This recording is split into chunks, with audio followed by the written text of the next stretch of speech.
السلام علیکم، welcome to my channel sad voice. آج کی کہانی کا آغاز کرتے ہیں اس خوبصورت دعا کے ساتھ۔ اے اللہ، ہم سب کی ہر خواہش، ہر دعا، ہر تمنا، ہر آرزو، ہر خوشی کو اپنی شان کے مطابق پورا کر دیجئے، آمین یا رب العالمین۔ آج جو کہانی میں آپ کو سنانے جا رہی ہوں، یہ کہانی بالکل حقیقت پر مبنی ہے اور انڈیا کے ایک شہر پونا کی ہے۔ یہ کہانی جس بزرگ نے مجھے سنائی وہ آج اس دنیا میں نہیں ہے۔ وہ میرے قریبی دوست کے نانا تھے اور ان کا نام وزیر احمد تھا۔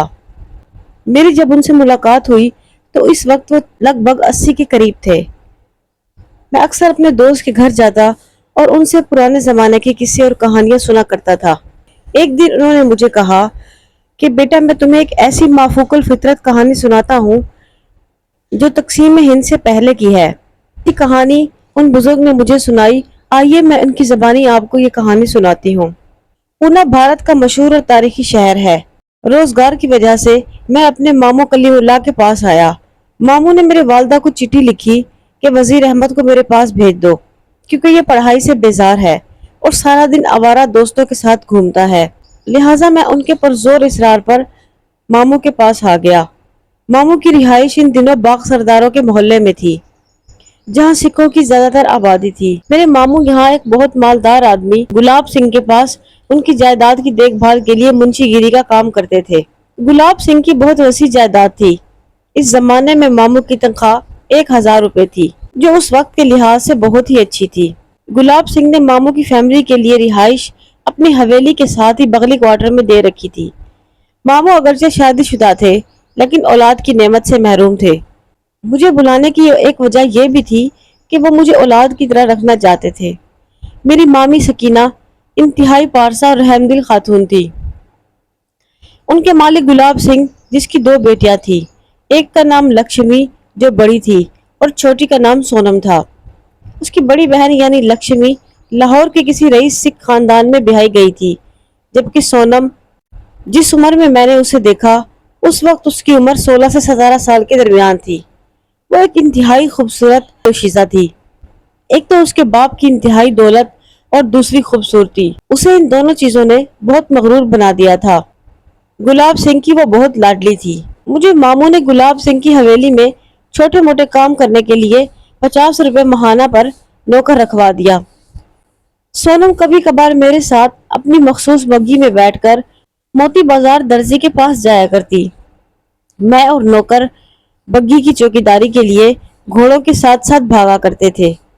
وہ مجھے بڑی ہی خوبصورت لگتی، اگرچہ اس کے لیے بڑے مالدار سکھ فیملی کے پڑھے لکھے نوجوانوں کے رشتے آ رہے تھے، لیکن گلاب سنگھ کہتا تھا کہ میری بیٹی سونا ہے، میں اسے ہیرے کے ساتھ بیاہوں گا۔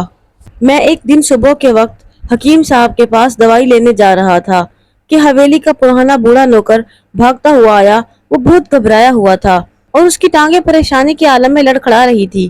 میں نے فکریہ لہجے میں اسے پوچھا، اوئے کیا ہوا ہے؟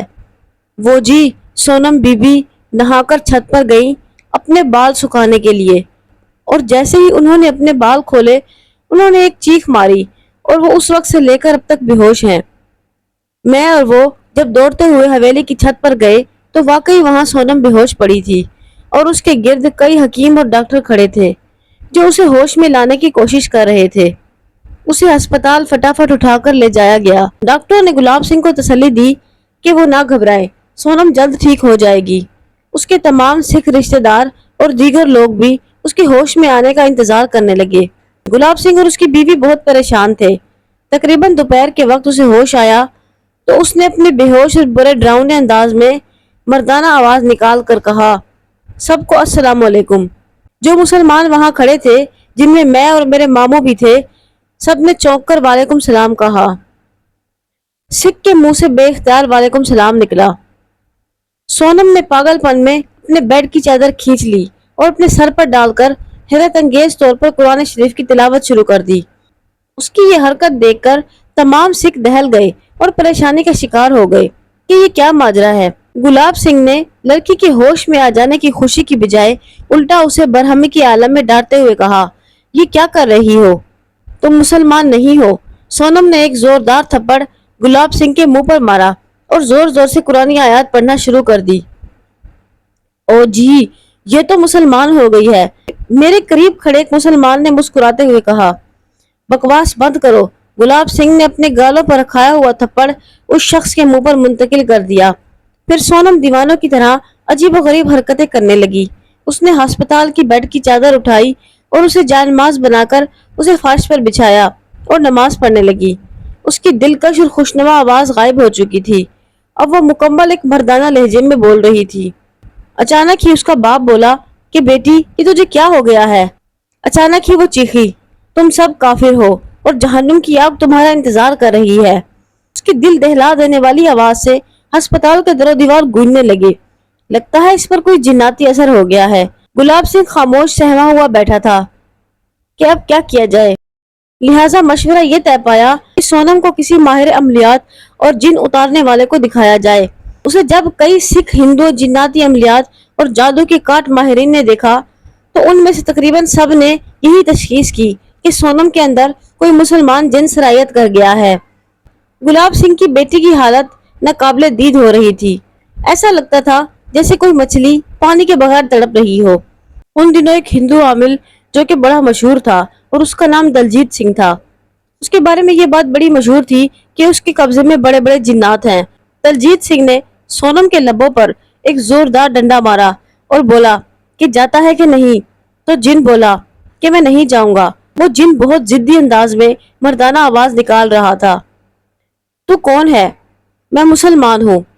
زندگی چاہتا ہے تو چلا جا۔ نہیں جاؤں گا، وہ بولا۔ دلجیت نے اپنا پورا زور لگایا، بالآخر ایک شرط پر سونم کے اندر سے جن نکلنے کو راضی ہوا، اور وہ شرط یہ تھی کہ وہ کہتا تھا اگر سونم مسلمان ہو جانے کا وعدہ کر لے تو وہ نکل جائے گا، ورنہ نہیں۔ ہاں ہاں، وعدہ، سونم مسلمان ہو جائے گی۔ دلجیت اچانک ہی بولا، ابے یہ کیا بکواس کر رہا ہے؟ ہماری کٹر سکھ خاندان کی لڑکی کو تو مسلمان کر رہا ہے، میں تیری گردن اتار دوں گا۔ گلاب سنگھ چلایا، وہ سردار جی، میں وقتی طور پر اس اڑیل مسلمان جن کو چکوا دے رہا ہوں، ہماری لونڈیا مسلمان ہو جائے گی، ایک دفعہ اسے نکل جانے دو، پھر دیکھو کون مسلمان ہوتا ہے۔ اس نے سردار کے کانوں میں ہلکی سی کانا پھوسی کی، تو وعدہ کہ سونم مسلمان ہو جائے گی۔ جن نکل گیا۔ دلجیت نے اپنے کارنامے یعنی سونم کے جسم اور روح سے مسلمان جن نکالنے پر گلاب سنگھ سے منہ مانگا معاوضہ مانگا۔ چند دنوں کے بعد سونم نارمل ہو گئی۔ اس نے اپنے ماں باپ اور اپنے دیگر سکھ رشتہ داروں سے اپنے گزشتہ رویے کی معافی مانگی۔ وہ پھر سے ویسے ہی ماڈرن اور مغرور بن گئی تھی۔ گلاب سنگھ کو اس کے بڑوں نے مشورہ دیا کہ جلدی سے جلدی اس کی شادی کر دو، لہٰذا گلاب سنگھ نے ایک سرکاری افسر سے سونم کی شادی کر دی۔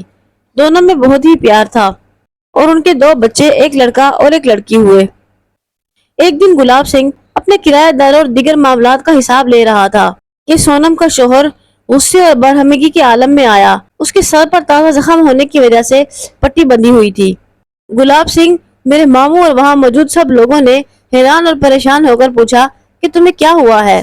اس نے پہلے تو خلاف توقع بڑی بڑی گالیاں دی۔ اس کے بعد گلاب سنگھ سے بولا کہ چل کے دیکھ، تیری بیٹی نے ہمارے گھر کا کیا حال کر دیا ہے۔ اس نے اپنی ہی بیٹی کو زخمی کر کے رکھ دیا ہے۔ پر کیوں؟ کیسے؟ گلاب سنگھ نے اپنے اعصاب پر بڑی مشکل سے ہی قابو پایا۔ تو چل تو صحیح۔ اس نے پہلی دفعہ گستاخی اور بدتمیزی کی تھی۔ وہاں کھڑے ماموں اور باقی لوگ اسے مزہ چکھانے کے لیے آگے بڑھے، لیکن گلاب سنگھ نے سب کو اپنے ہاتھ کے اشارے سے روک دیا۔ کیا ہوا؟ بتاتا کیوں نہیں؟ اب پہلیاں بجوائے گا تو؟ اسے پھر سے پاگل پن کا دورہ پڑا ہے، لگتا ہے اس کے اندر کوئی جن گھس گیا ہے، یا تو تم لوگوں نے مجھ سے دھوکہ کیا ہے۔ پاگل اور جنوں کے سائے والی لڑکی ہمیں پکڑا دی۔ پھر گلاب سنگھ، اس کی بیوی، میرے ماموں اور مجھ سمیت 10 سے 15 افراد جب ہم اس کی شوہر کے گھر پہنچے تو وہاں سونم مردانہ آواز میں قرآن مجید کی صورتیں پڑھ رہی تھی۔ اس نے پورے گھر کو تہس نہس کر دیا تھا اور وہ تقریباً وہی حرکتیں کر رہی تھی جو اس نے پہلے کی تھی۔ اپنے خاوند اور بیٹی کے جسم پر شدید زخم ڈال دیے تھے۔ اس وقت دیکھنے میں وہ بالکل پاگل لگ رہی تھی اور عجیب عجیب حرکتیں کر رہی تھی۔ کبھی کلمہ پڑھتی اور کبھی زمین پر چادر بچھا کر نماز پڑھتی۔ اس میں اتنی طاقت آ گئی تھی کہ اسے 4 آدمی بھی سنبھالنے سے قاصر تھے۔ اس کی آنکھیں سرخ انگارہ ہو رہی تھی۔ ہٹ جاؤ میرے سامنے سے، وہ مردانہ آواز میں دھاڑی۔ سارے گھر والے رو رو کر اس کے آگے ہاتھ جوڑ رہے تھے۔ اور گلاب سنگھ کہہ رہا تھا بیٹی ہوش کر اور ہوش میں آ، لیکن اس کا مچلنا اور چیخنا ختم ہونے کا نام ہی نہیں لے رہا تھا۔ اچانک ہی اس کا باپ گلاب سنگھ چلاتے ہوئے بولا کہ اس پنڈت کو پھر سے بلاؤ، وہ مسلمان جن پھر آ گیا ہے۔ فوراً پنڈت اپنے مخصوص بھجن پڑھتا رہا مگر سونم کے اندر سے کوئی آواز نہ آئی۔ وہ پورا 1 گھنٹہ اپنا جاپ کرتا رہا لیکن ناکام رہا۔ گلاب سنگھ کے آدمیوں نے اسے دھکے اور مکے مار کر بھگا دیا۔ سونم کا دیوانہ پن ختم ہونے کا نام ہی نہ لے رہا تھا۔ تنگ آ کر اسے رسیوں سے اس طرح قابو کر دیا گیا جس طرح کسائی ذبح سے پہلے گائے کی ٹانگیں باندھتے ہیں۔ چند لمحے بعد کچی رسی ٹوٹی اور وہ فوراً بھاگ کر اپنی زخمی بیٹی کے اوپر چڑھ گئی۔ صرف چڑھی ہی نہیں بلکہ مضبوطی کے ساتھ اس کی گردن دبائی اور اس کی سانسیں برابر کر دی۔ بچی مر گئی تھی۔ سونم کا شوہر، اس کی ماں، بیٹا، یہاں تک کہ گلاب سنگھ سب دھاڑے مار مار کر رو رہے تھے۔ اب سکھ خاندان ایک ماتم کدا اور پریشان گھر بن گیا تھا۔ تھک ہار کر بالآخر گلاب سنگھ نے ایک مسلمان عامل کو دہلی سے بلوایا۔ اس نے سونم پر سوار مسلمان جن سے کہا کہ بتلاؤ آخر تم کیا چاہتے ہو؟ تم نے اس کے ذریعے اس کی بیٹی کو کیوں مروا دیا اور اس کی خاوند کو شدید زخمی کیا؟ اچانک ہی وہ جن بولا کہ یہ جھوٹے لوگ ہیں، انہوں نے مجھ سے وعدہ کیا تھا کہ یہ مسلمان ہو جائے گی لیکن اس نے اپنا مذہب نہیں بدلا، لہٰذا اسے کوئی نہ کوئی سزا تو ضرور ملنی تھی۔ تم سونم کو چھوڑ دو، ہم وعدہ کرتے ہیں کہ یہ مسلمان ہو جائے گی۔ نہیں نہیں، اب میں کبھی اس کے جسم سے جدا نہیں ہوں گا۔ آخر میں یہ ہوا کہ سونم کے خاوند نے تنگ آ کر اسے طلاق دے دی اور بچہ چھین لیا۔ گلاب سنگھ ہارٹ فیل ہو جانے کی وجہ سے مرا، جبکہ سونم حویلی کے باہر چوک میں بیٹھی ہر وقت کلمہ اور صورتیں پڑھتی رہتی۔ وہاں کے لوگ اسے مسلمان پیرنی اور سائیں کہا کرتے۔ ایک رات سونم کی گلا کٹی لاش نالے کے کنارے ملی۔ مسلمانوں کا خیال تھا کہ اسے ہندوؤں یا سکھوں نے قتل کیا ہے۔